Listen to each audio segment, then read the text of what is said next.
Saya bersyukur pada Tuhan saat malam hari ini diberi kesempatan untuk menyaksikan bagaimana kasih Tuhan yang luar biasa dalam kehidupan keluarga saya, di mana kasih Tuhan itu mengubahkan keluarga saya begitu luar biasa, keluarga yang sebenarnya sudah di ujung kehancuran, tapi Tuhan mampu mengubahkan kehidupan kami, mampu mengubahkan rumah tangga kami sehingga menjadi rumah tangga yang memuliakan nama Tuhan. Di sini saya tidak ada maksud untuk mempermalukan siapapun juga, tidak juga untuk membanggakan dosa, itu tidak. Tapi saya mau membuka aib, membuka pekerjaan iblis. Saya mau menelanjangi pekerjaan iblis sehingga nama Tuhan saja dipermuliakan. Tahun 2019, di akhir tahun 2019, rumah tangga saya itu udah mulai diguncangkan dengan persoalan-persoalan diterpa badai, sehingga suami saya juga jatuh ke dalam dosa perselingkuhan. Waktu itu saya sudah curiga, sudah tahu, cuman saya tidak bisa membuktikan gitu, enggak. Tapi saya waktu itu ada suatu feeling gitu, ada perasaan yang aneh gitu, ada sesuatu yang mencurigakan, sehingga suami saya juga mengundurkan diri dari pelayanan. Kenapa kok mengundurkan diri dari pelayanan? Bahkan saya sendiri untuk melakukan pelayanan pun dilarang gitu, marah-marah. Jadi perkataan suami saya, sikapnya kepada anak-anak, kepada istri itu udah berubah.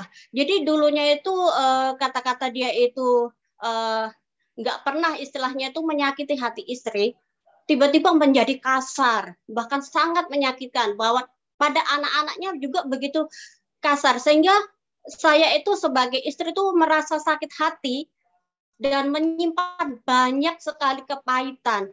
Suami saya sudah lupa tanggung jawab kepada keluarga, bukan hanya sebagai dia tidak mau melayani saja, tapi dia lupa tanggung jawabnya kepada keluarga. Jadi walaupun dia bekerja, dia tidak kasih nafkahnya itu kepada keluarga, sehingga saya menjadi tulang punggung dalam rumah tangga kami.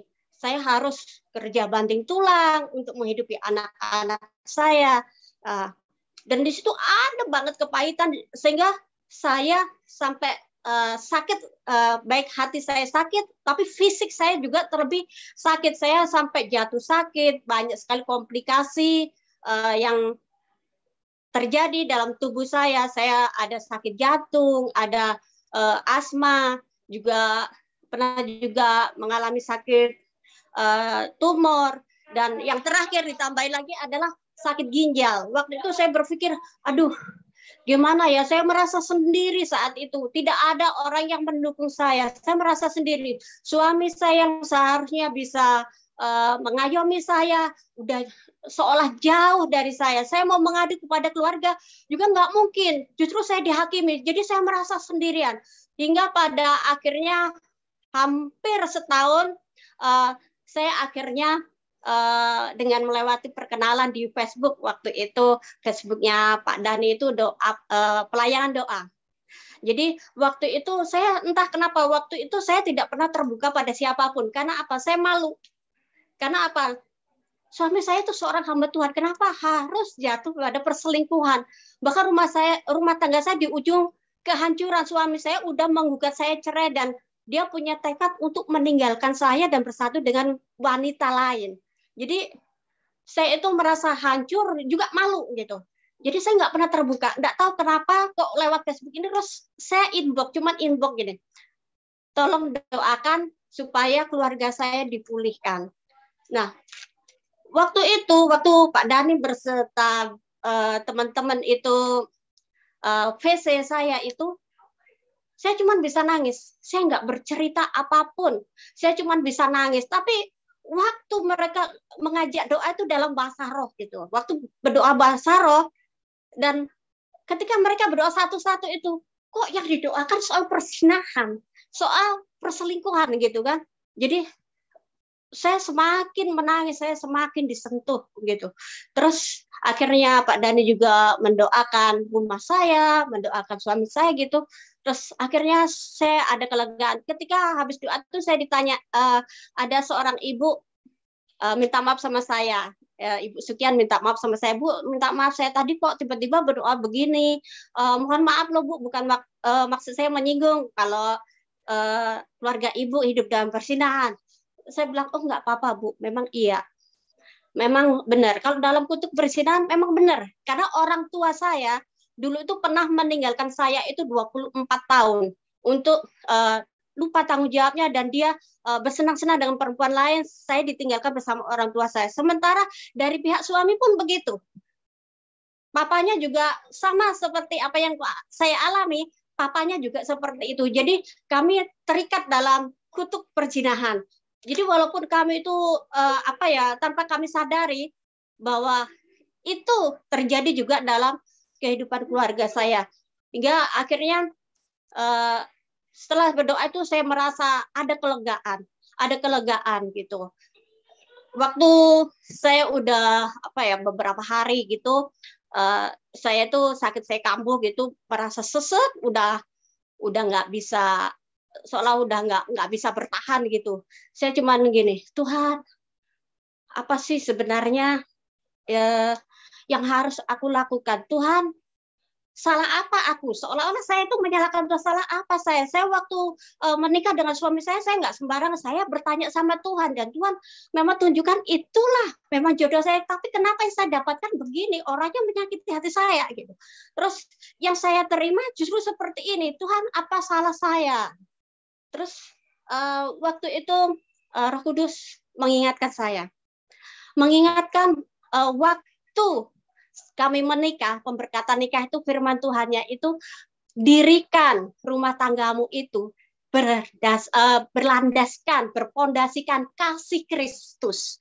Jadi saya langsung ingat itu, saya menangis. Tuhan, ampuni saya. Selama setahun ini saya udah memendam sakit hati sama suami saya sakit hati, bahkan yang keluar dari mulut saya itu benar-benar menyakitkan, kata-kata kutuk. Bahkan saya udah mendoakan Tuhan, daripada suamiku bikin malu saya, lebih baik mempermalukan nama Tuhan saja. Tuhan cabutlah nyawanya gitu. Saya udah doain dia.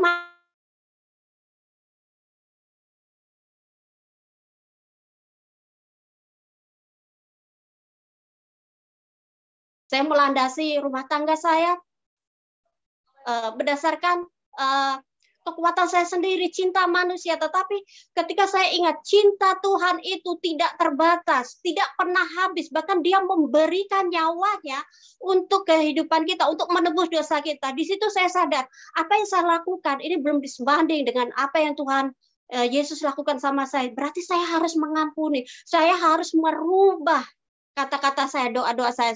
Saya mendoakan suami saya memberkatinya. Suami saya menjadi imam yang baik bagi keluarga saya. Suami saya menjadi suami yang setia, suami yang bertanggung jawab, suami yang bisa mengasihi keluarga, baik istri dan anak-anaknya. Saya terus perkatakan itu terus. Saya rubah kata-kata saya minta ampun sama Tuhan, saya menjadi Tuhan, saya mulai sekarang, saya mengampuni suami saya mau Tuhan tarik dia dengan tali kasihmu, karena saya tidak mau dia jatuh ke dalam tetap tinggal dalam dosa perzinahan. Saya tidak mau, karena saya mengasihinya. Kalau semula saya bilang cinta saya sudah habis, Tuhan, aku tahu kasih-Mu tidak pernah habis dalam hidup saya.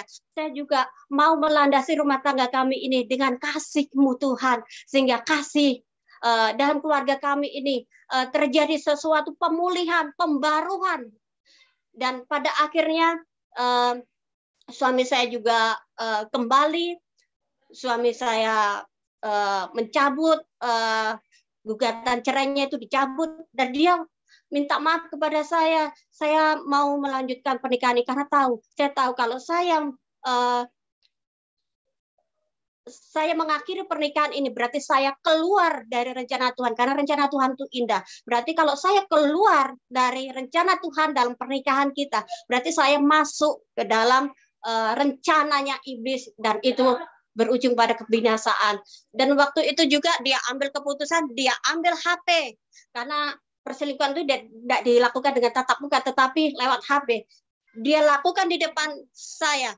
Dia memutuskan hubungannya bersama perempuan pilihan lain itu, dan keluarga kami dipulihkan. Dia minta maaf kepada anak-anaknya, kepada saya juga. Bahkan dia juga, karena saya nggak pernah terbuka kepada orang tua saya maupun saudara saya, dia berani mengakui semuanya ini di hadapan orang tua saya.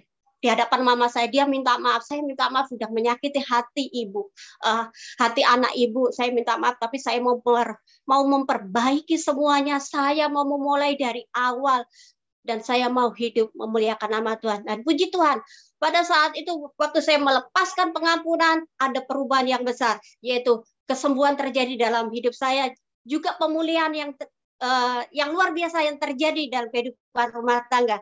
Jadi inti dari semuanya ini, mungkin saudara mengalami masalah dalam kehidupan saudara, mungkin dalam persoalan rumah tangga, mungkin seolah-olah sudah tidak mampu lagi untuk bertahan, tapi percaya, landasi rumah tangga kita dengan kasih Kristus yang luar biasa. Yesus sudah memberikan nyawanya bagi kita.